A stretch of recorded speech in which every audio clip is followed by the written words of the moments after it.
नमस्कार दोस्तों, success study Baloda YouTube channel में आपका स्वागत है। 8 ग्रेड अभ्यास पुस्तिका के अंतर्गत कक्षा 7 विषय विज्ञान का पाठ 10। इस पाठ के अंतर्गत हम जीवों में श्वसन से संबंधित प्रश्नों के उत्तर समझेंगे। तो चलिए शुरू करते हैं हम आज का वीडियो। प्रश्न क्रमांक 1, कॉकरोच के शरीर में श्वसन किसके द्वारा होता है ना। इसका जो उत्तर है कि कॉकरोच के शरीर के पार्श्व भाग में छोटे छोटे छिद्र होते हैं जिनके माध्यम से कॉकरोच के शरीर में श्वसन होता है ना। पार्श्व मतलब होता है पिछला हिस्सा, है ना। तो शरीर का जो उसका पार्श्व हिस्सा होता है, भाग होता है, उसमें छोटे छोटे छिद्र होते हैं जिनके माध्यम से कॉकरोच के शरीर में श्वसन होता है। प्रश्न क्रमांक 2, अत्यधिक व्यायाम करने पर हमारी पेशियों में ऐंठन क्यों जाती है ना। पेशियों में क्या हो जाती है? ऐंठन हो जाती है। तो क्यों हो जाती हैं? तो इसका उत्तर हो जाएगा कि अत्यधिक व्यायाम करने पर पेशियां अतिरिक्त ऊर्जा प्राप्त करने हेतु अवायवीय रूप से श्वसन करती हैं, जिससे हमारी पेशियों में ऐंठन होती है ना। देखिए, व्यायाम करते हैं तो व्यायाम करने में क्या होता है, ऊर्जा अधिक जो है खर्च होती है ना। और उस अतिरिक्त जो ऊर्जा खर्च होती है उसे प्राप्त करने के लिए, है ना, अवायवीय रूप से श्वसन करती हैं पेशियाँ, जिसके कारण से क्या होता है, उनमें ऐंठन आ जाती है। ठीक है ना। प्रश्न क्रमांक 3 है, विभिन्न क्रियाकलापों अनुसार किसमें श्वसन दर तीव्र एवं सामान्य होती है, तालिका बनाकर लिखिए। यहाँ पर आपको दिए गए हैं क्रियाकलाप दिया है, बैठकर पढ़ते हैं। इसमें श्वसन दर होती है सामान्य। दौड़ते समय हमारी श्वसन दर तीव्र हो जाती है, सोते समय भी श्वसन दर हमारी सामान्य होती है, और सीढ़ी चढ़ते समय हमारी श्वसन दर जो है वह तीव्र हो जाती है। ठीक है ना। अगला प्रश्न है प्रश्न क्रमांक 4, डॉल्फिन अक्सर पानी की सतह पर आकर पानी की फुहार छोड़ती है, क्यों? तो देखिए, डॉल्फिन वैसे लोग सामान्यतः मछली मानते हैं, लेकिन ये स्तनधारियों की गिनती में आती है ना। तो डॉल्फिन क्या होता है, स्तनधारियों की श्रेणी में आती है। यह पानी के अंदर 10 से 15 मिनट तक ही रह सकती है और पानी के अंदर वह सांस नहीं ले सकती, इसलिए उसे सांस लेने के लिए पानी की सतह पर आना पड़ता है और सांस लेने के लिए वह पानी की फुहार छोड़ती है, क्योंकि मुंह में जो पानी होता है उसको बाहर निकालेगी तभी वो सांस ले पाती है। ठीक है ना।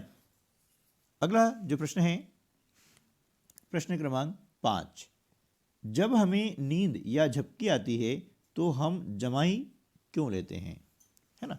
इसका उत्तर आ जाएगा कि जब हमारे शरीर में ऑक्सीजन की कमी होने लगती है तो हमें थकान महसूस होने लगती है और हमें उबासी आने लगती है। उबासी मतलब जमाई, है ना।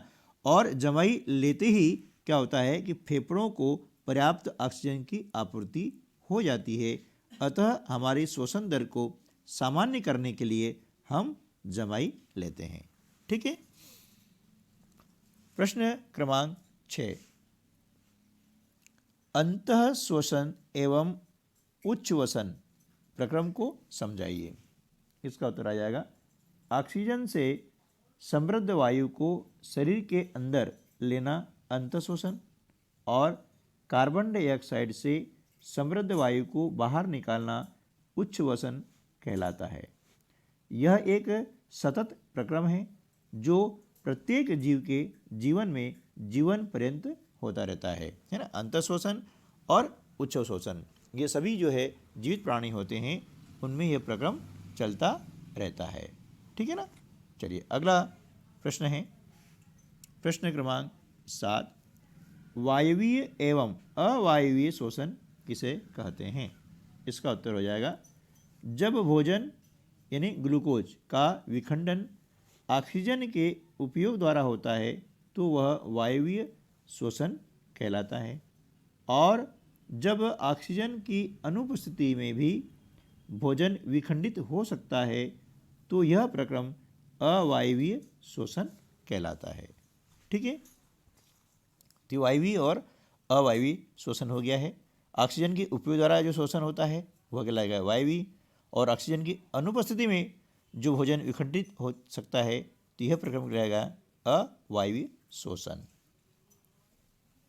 प्रश्न क्रमांक 8, श्वसन की क्रियाविधि में डायाफ्राम किस प्रकार सहायक है? श्वसन में डायाफ्राम और पसलियों से बने पिंजर की गति सम्मिलित होती है। अंतः श्वसन के समय पसलियां ऊपर और बाहर की ओर गति करती है और डायाफ्राम नीचे की ओर गति करता है, ठीक है ना।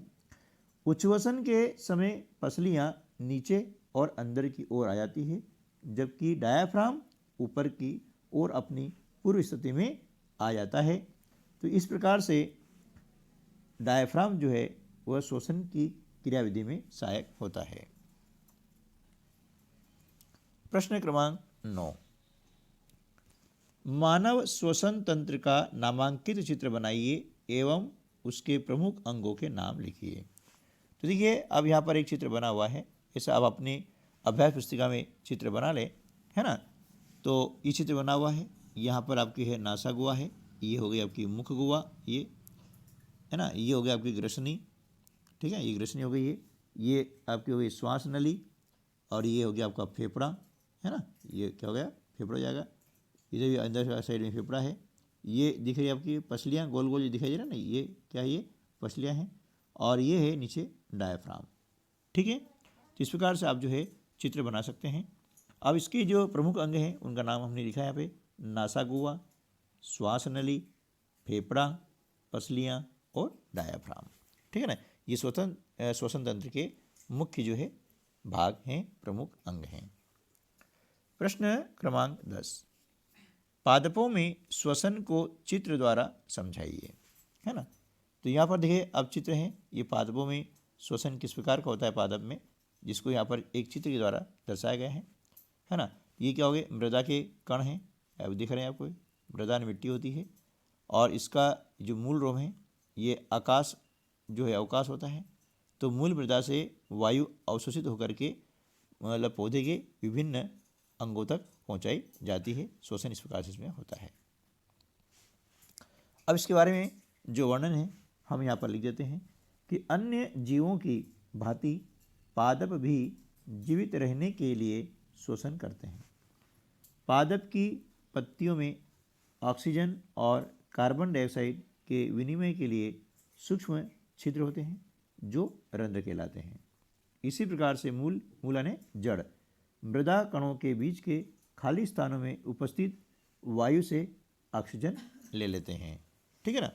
तो इस प्रकार से आज के इस वीडियो में पौधों को जानिए से संबंधित प्रश्नों को कैसे हल करें ये हमने सीखा है। यदि आप चैनल पर पहली बार आ रहे हैं तो चैनल को सब्सक्राइब कर लीजिएगा, पास में जो बेल आइकन है उसे आप प्रेस कर दें और ऑल पर शेयर कर दें। इससे क्या होगा कि जब भी वीडियो अपलोड करूंगा तो उसका नोटिफिकेशन सबसे पहले आप तक पहुंचेगा, और ऐसे ही हेल्पफुल वीडियो मैं आपके लिए लाता रहता हूं।